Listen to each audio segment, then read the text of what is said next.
जय श्री कृष्णा। राधे राधे। जीवन में हमारे बहुत सारी चीज़ें हमसे जुड़ते हैं, बिछड़ते हैं।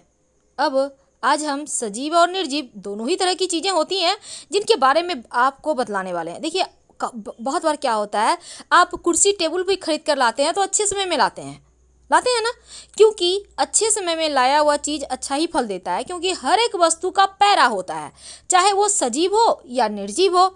इसलिए शुभ मुहूर्त देखकर या फिर कोई अच्छा दिन देखकर आप शॉपिंग करते हैं। तो आज हम पेड़ पौधे की बात करेंगे जो बिल्कुल सजीव हैं, और पेड़ पौधे हमारे भाग्य को प्रभावित भी करते हैं। जैसा कि आपने सुना होगा, बहुत बार महंगे रत्न अंगूठियां लोग नहीं पहन पाते हैं तो कहा जाता है पेड़ पौधे की जड़ पहनो, तुम्हारे भाग्य को सूट करेगा, भाग्य प्रबल होगा। तो क्या ये गलत है? बिल्कुल नहीं, क्योंकि ऐसा सच में होता है। तो आज हम जो आपको बताने वाले हैं वो बहुत ही सिंपल है, आपको अपने घर में मिल जाएगा और इसका प्रयोग आपको जीवन में खूब तरक्की भी दिलाएगा। अदरक। हाँ दोस्तों, हम बात करें अदरक की, लेकिन उसके पहले कि हम आपको प्रयोग बताएं, एक बात आपके लिए जानना अति आवश्यक है। देखिए, टोटका है ना, तो टोटका का मतलब होता है टोक नहीं लगना। यानी जब भी आप ये प्रक्रिया करें, क्रिया करें, तब आप चुप रहें, किसी से बातचीत उस समय नहीं करें और चुपके से करें, क्योंकि टोटका में अगर टोक लग गया तो वो काम पूरा नहीं होगा। आपने घर के में भी बड़े बुजुर्गों से कहते हैं वो सुना होगा, टोको मत। कोई काम कर रहे हैं तो टोको मत। इसका मतलब भी यही होता है कि टोकिए मत, बोलिए मत, काम पूरा होने दीजिए, फिर उसका रिजल्ट देखिए, फिर आपका काम बोलेगा। तो अदरक की बात कर रहे हैं। अदरक आपके घर में है?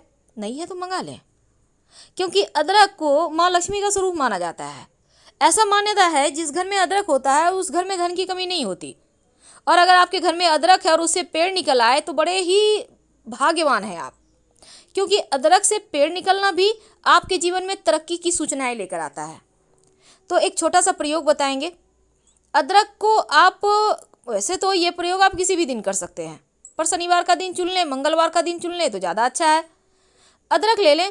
अदरक का आप स्लाइस काटें। किधर से काटेंगे? जिधर से अदरक में अंकुर निकला है, जिससे पेड़ निकलता है, उधर से ही काटें। अंकुर को रहने दें, थोड़ा सा छोड़कर आप काटिए। अब अंकुर वाले हिस्से में किसी भी चीज़ की, नुकीली चीज़ की मदद से आप कमल का पुष्प या फिर स्टार बना दें। अपनी मन की इच्छा बोलें। सारा जादू यहीं छिपा है। ये जो आपने अंकुर वाला हिस्सा काटा है ना, उसी में अदरक के स्लाइस लेनी है। जितनी मनोकामना उतनी स्लाइस। अदरक के टुकड़े में जो हमने कहा अंकुर वाला हिस्सा, यानी जो मुंह होता है जिससे कि पेड़ उगता है, वो वाला हिस्सा ऊपर रखिएगा और नियमित रूप से हल्का सा पानी डालिए, ज़्यादा मत डालिएगा नहीं तो गल जाएगा। और फिर जैसे ही इससे पेड़ निकल आएगा, अंकुर निकल आएगा, वैसे ही आपके जीवन की समस्या भी धीरे धीरे समाप्त होने लगेगी। जो अदरक का पेड़ होता है वो माँ लक्ष्मी को आकर्षित करने वाला पेड़ है। जीवन में सिर्फ खुशियाँ ही लाता है। और जहाँ भी, जिस घर में भी अदरक नियमित रूप से खाया जाता है, उसको रखा जाता है, उस घर में बरकत होती रहती है और उस घर में परेशानी नहीं आती। वैसे जो अदरक का पाउडर, सूखा हुआ और अदरक जिसको हम सौंठ कहते हैं, अगर अदरक का पाउडर भी एक कागज़ की पुड़िया में आप छिपा कर रखते हैं तो ये भी मनोकामनाओं को पूर्ण करने वाला होता है। बस एक बात हमेशा ही याद रखिएगा कि अदरक आपके घर में है तो जैसे पैर ना लगे, ऐसे पवित्र स्थान पे रखें और हमेशा ही इज्जत दें।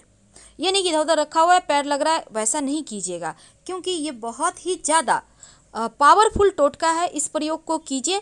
और जब आप अदरक का स्लाइस काटेंगे तो उसमें शुभ मंगल प्रतीक चिन्ह बनाना है, जैसे कि ओम, स्वस्तिक का निशान, कमल का पुष्प और अंकुर वाला हिस्सा ऊपर रखें और मिट्टी में दबा दें।